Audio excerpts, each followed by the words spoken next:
بسم الله الرحمن الرحيم الحمد لله وحده والصلاة والسلام على من لا نبي بعده وأشهد أن لا إله إلا الله وحده لا شريك له وأشهد أن سيدنا ومولانا محمدا عبد الله ورسوله صلى الله تعالى عليه وعلى آله وأصحابه وبارك وسلم تسليما كثيرا كثيرا أما بعد. Mes frères, mères et sœurs, Assalamu alaikum wa rahmatullahi wa barakatuh. Nous sommes aujourd'hui le deuxième jour du mois de Sha'ban. Et tout musulman sait pertinemment que le Ramadan se présentera à nous, Inch'Allah, dans un peu moins d'un mois. Cependant, un grand nombre oublie ou ignore ce que faisait le prophète sallallahu alayhi wa sallam ainsi que les sahaba radiyallahu anhum ajma'in avant le Ramadan, plus précisément durant le mois de Sha'ban. À l'occasion du début du mois de Sha'ban, j'ai pensé qu'il serait profitable de rappeler quelque peu l'importance de ce mois. En effet, pendant ce mois, Rasulullah sallallahu alayhi wa sallam se préparait encore plus activement afin d'accueillir dans les meilleures conditions le mois de Ramadan. Avant de continuer, posons-nous une petite question. Avec combien de temps d'avance programmons-nous nos vacances en famille? Préparons-nous la venue du mois de Ramadan avec un tel sérieux? Eh bien justement, pour rattraper le temps perdu, Allah Azza wa Jal nous a offert ces moments bénis du mois de Sha'ban.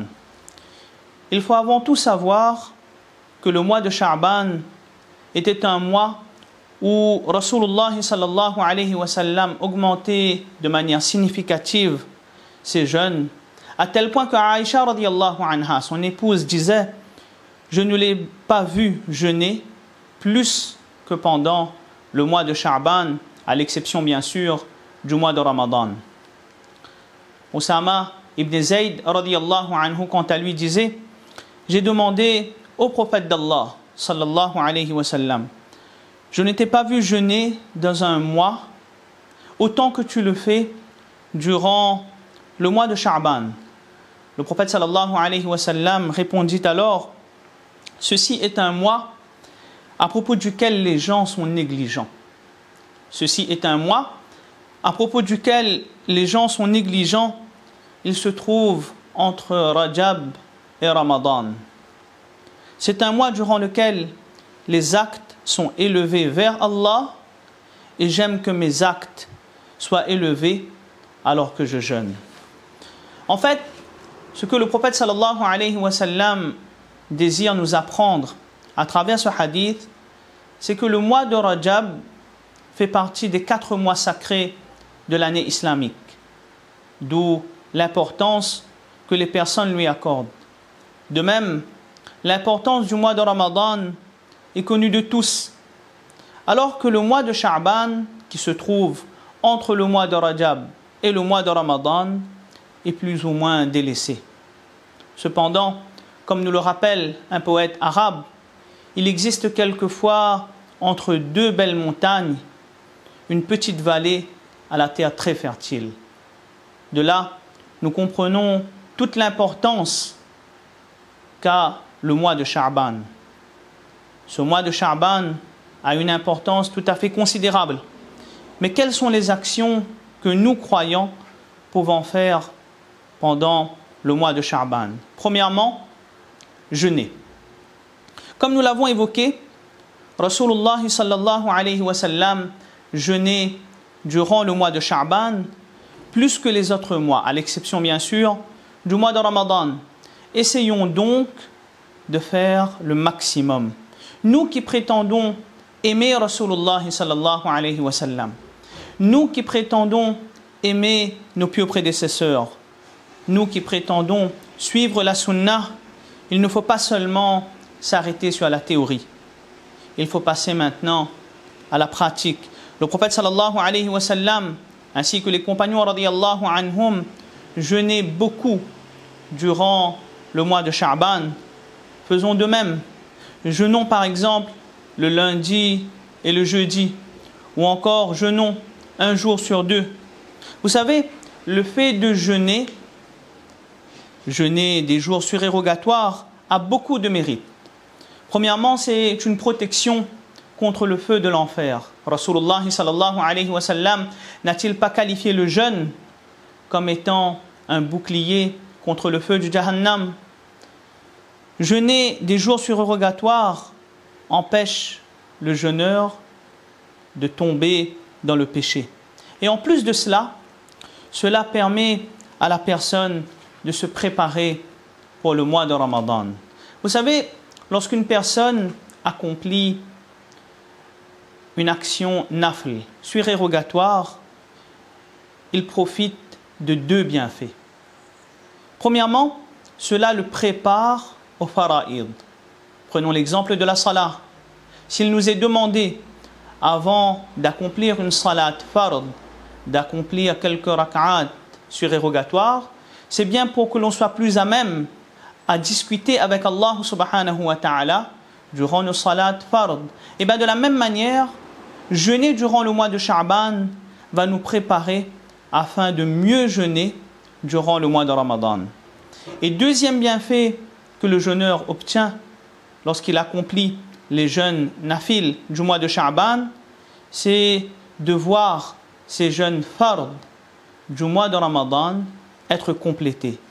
Dans l'au-delà, les actions nafl surérogatoires compléteront les manquements qu'il y a eu dans les actions obligatoires.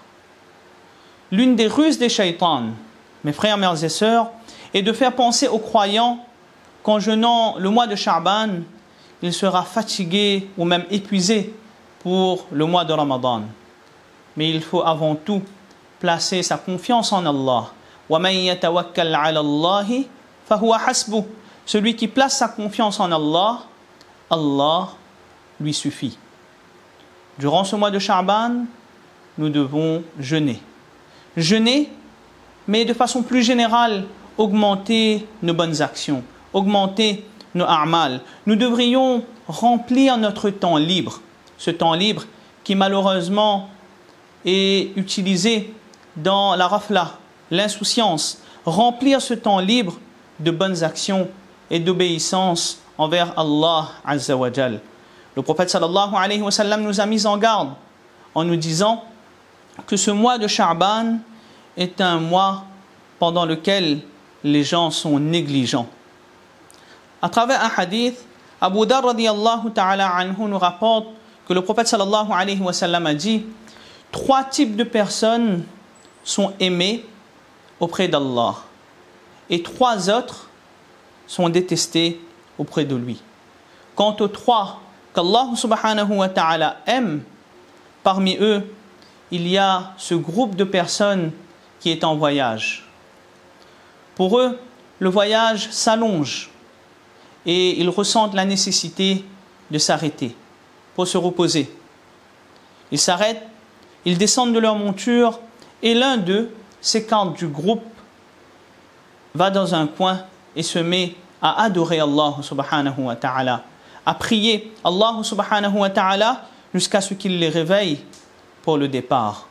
Voyons comment Allah subhanahu wa ta'ala éprouve de la mahabba, de l'amour pour celui qui utilise son temps libre dans l'adoration d'Allah subhanahu wa ta'ala.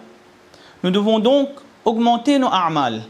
Augmenter nos a'mal, si nous avons l'occasion de prier pendant la dernière partie de la nuit, faisons-le.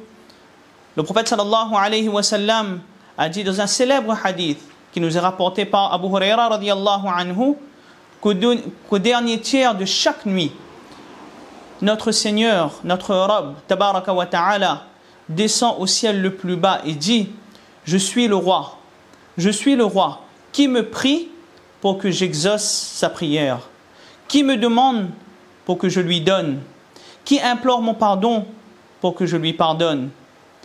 Et Allah reste ainsi jusqu'à l'apparition de la lumière de l'aube. Augmenter nos ibadat, augmenter nos a'mal, agrippons-nous au Coran.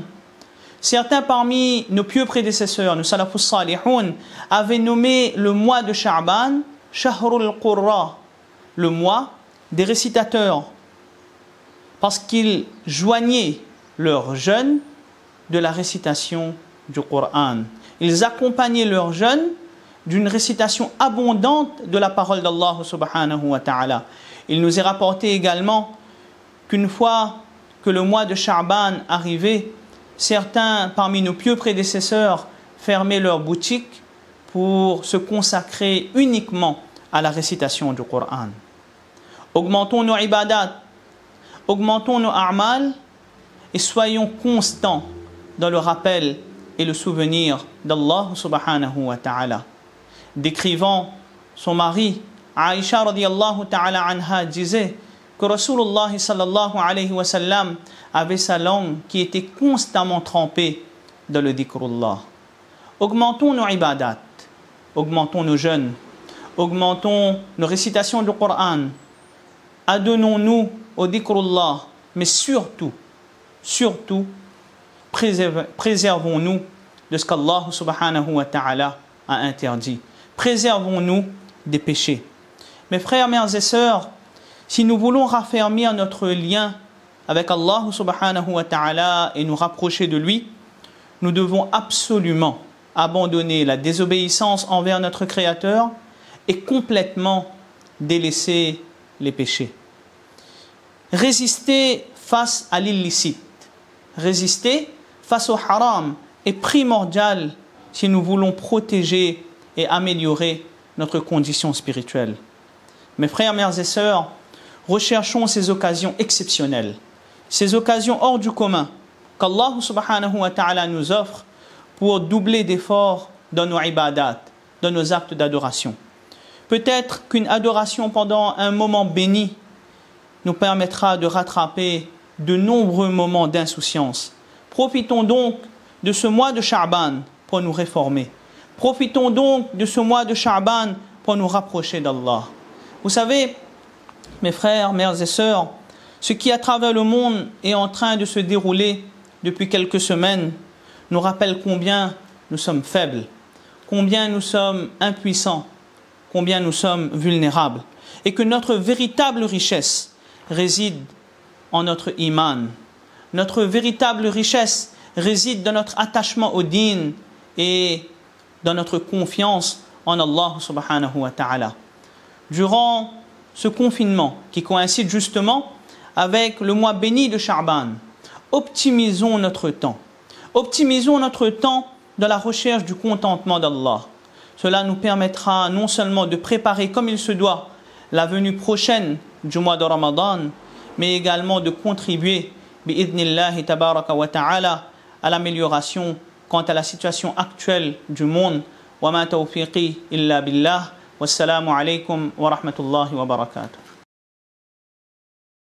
Mes frères, mes mères et sœurs, même si aujourd'hui nos masajid sont fermés, il nous est possible d'accomplir la salat de Jumu'ah à la maison, tout en prenant les précautions nécessaires, tout en restant dans le cadre de la législation, d'autant plus que la prière de Jumu'ah, la salat de Jumu'ah est remplie de mérite. Le prophète sallallahu alayhi wa sallam n'a-t-il pas dit les péchés commis d'une salat quotidienne à l'autre, d'une prière de Jumu'ah à l'autre, de même que d'un mois de Ramadan à un autre, s'effacent grâce à ces actes d'adoration, à condition de s'éloigner des péchés capitaux. Maintenant, la question qu'on pourrait se demander, étant donné que nous sommes tous confinés chez nous, comment accomplir la salat Jumu'ah à la maison? Pour pouvoir accomplir la salat de Jumu'ah, selon l'opinion qui fait autorité au sein de l'école hanafite, il est nécessaire qu'on soit au minimum en présence de 4 hommes pubères, y compris l'imam. S'il y a moins que 4 hommes chez nous, dans la maison, on ne pourra pas accomplir la salat de Jumu'ah, mais il faudra faire les 4 rakats de Zohr. Donc après le zawal, le premier adhan devra être effectué. Bien évidemment, il reste sunna mu'akkada d'accomplir les 4 rakats qui précèdent la salat de Jumu'ah ou encore la salat de Zohr. Ensuite, si on accomplit la salat de Jumu'ah, l'imam s'assoit en face des personnes présentes. Une personne devra donner l'adhan devant l'imam. Après quoi, l'imam se mettra debout sur le sol et il récitera un premier sermon qui peut être concis. Il pourra réciter le sermon qui a été diffusé justement par le Darul Iftar, c'est-à-dire Alhamdulillahi Rabbil Alamin, wassalatu wassalamu ala rasulihil karim, sayyidil anbiya'i wal mursalin, wa ala alihi wa ashabihi ajma'in, amma ba'd, qala Allahu ta'ala, a'udhu billahi minash shaitanir rajim, bismillahir rahmanir rahim, يا أيها الذين آمنوا اتقوا الله حق تقاته ولا تموتن إلا وأنتم مسلمون أقول قولي هذا وأستغفر الله لي ولكم ولسائر المسلمين فاستغفروه فإنه هو الغفور الرحيم. Ensuite donc, l'imam marquera une pause en s'asseyant et ensuite donc, il prononcera une deuxième khutba, un deuxième sermon et là aussi on pourra reprendre le sermon, la khutba qui a été diffusée par le Darul Iftar de la Réunion, c'est-à-dire Alhamdulillahi Rabbil Alamin, wassalatu wassalamu ala rasulihil karim, sayyidil anbiya'i wal mursalin, wa ala alihi wa ashabihi ajma'in, amma ba'd, qala Allahu ta'ala, أعوذ بالله من الشيطان الرجيم بسم الله الرحمن الرحيم إن الله وملائكته يصلون على النبي يا أيها الذين آمنوا صلوا عليه وسلموا تسليما اللهم صل على سيدنا محمد وعلى آل سيدنا محمد وبارك وسلم ربنا آتنا في الدنيا حسنة وفي الآخرة حسنة وقنا عذاب النار ولذكر الله أكبر والله يعلم ما تصنعون. Et ensuite donc que la deuxième khutba, le deuxième sermon se termine. Donc, une personne prononcera l'iqama et ensuite donc l'imam fera 2 rakats comme cela se fait habituellement. Et si une personne ne peut pas accomplir la salat de Jumu'ah, comme on a dit, il lui sera obligatoire d'accomplir les 4 rakats de la salat de Dhuhr. Donc, concernant la salat de Jumu'ah, les règles juridiques par rapport à la salat, n'hésitez pas à contacter l'ulama si jamais vous avez des questions. Et aussi, il est important de rappeler qu'on doit respecter les règles, les gestes barrières qui nous ont été dictés par la législation. Et il faut savoir que ces gestes barrières s'inscrivent dans le cadre de la charia également. Comme par exemple, on nous demande de laver fréquemment nos mains et la charia nous incite, nous recommande justement à laver nos mains dès qu'on se réveille, etc. Donc à nous de respecter ces consignes qui nous ont été dictées et ces consignes ont été dictées justement pour notre protection, pour notre salut.